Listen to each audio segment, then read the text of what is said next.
আজকে আমি লোটে মাছের কাঁচা ভুজিয়া বানাবো। এখানে কড়াতে সরষের তেল নিয়েছি, তাতে সামান্য চিনি, এবার হচ্ছে এখানে শুকনো লঙ্কা, গোটা গরম মশলা, এলাচ, লবঙ্গ, দারুচিনি, গোলমরিচ, তেজপাতা আর গোটা জিরে দিয়ে দিলাম। এবার এখন ভালো করে ভাজা যাবে। পেঁয়াজ কুচি, এদিকে লোটে মাছটা ভালো করে ধুয়ে পরিষ্কার করে নিয়েছি।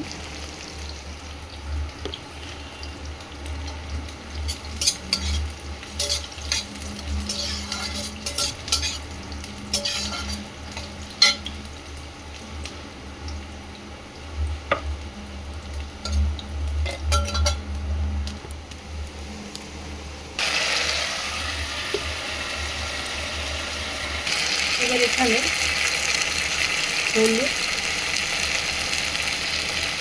আর হচ্ছে লবণ, যদি আপনাদের কাছে টমেটো থাকে আপনারা এখানে টমেটোও দেবেন।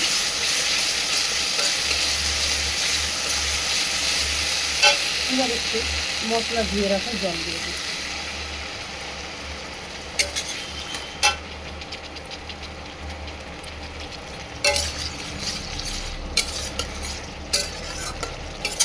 ভালো করে এভাবে কষা হবে। এবার এখানে সেই লোটে মাছগুলো দিচ্ছি, একসাথে লোটে মাছটা কষা কষা। আপনারা এটা লবণ হলুদ দিয়ে সিদ্ধ করেও করতে পারেন, জলটা ঝরিয়ে, কিন্তু আজকে ভাবলাম একটু কাঁচা করবো। ধনে পাতা টমেটো দিলে না ভালো লাগে, যখন কী করবো।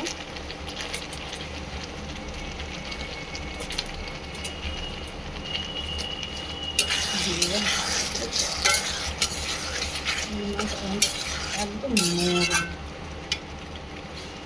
বেশি সময়ও লাগবে না। একটু সামান্য ঢাকা দিয়ে দিলাম। এবার ঢাকনাটা খুলে নিচ্ছি। ঢাকনাটা খুলে নিয়েছি, ঢাকাটা খুলে নিয়েছি। দেখুন এই মাছ কিন্তু ভীষণ নরম। এটা একদম শুকনো শুকনো করবো, যেহেতু মাছের ভুজিয়া করবো। দেখুন জলটা শুকে শুকে একদম, দেখুন পুরো কিন্তু শুকনো করবো। এখনও এটা করতে পারবো। লাস্টে কিন্তু গরম মশলা দিয়েই নামিয়ে খেতে ভীষণ ভালো লাগে। ধনে পাতা টমেটো দিলে এটা রুটি ভাত আপনারা এটার সাথে খান, রুটি একটু বেশিরভাগ ভাতের সঙ্গে বেশি। আর জানেন এটারই আপনারা কাটলেট বানাবেন, তাও খেতে কিন্তু কোনো স্বাদে কম হবে না, তাও সুন্দর লাগে। আমি আর কাটলেট বানিয়েছি তো। এই দেখুন আমার লোটে মাছের ভুজিয়া রেডি। আমার যদি রেসিপি ভালো লেগে থাকে সবাই ভালোবাসা দিবেন, সবাই সাথে থাকবেন। আর লোটে মাছের ভুজিয়া কার কার পছন্দ অবশ্যই জানাবেন।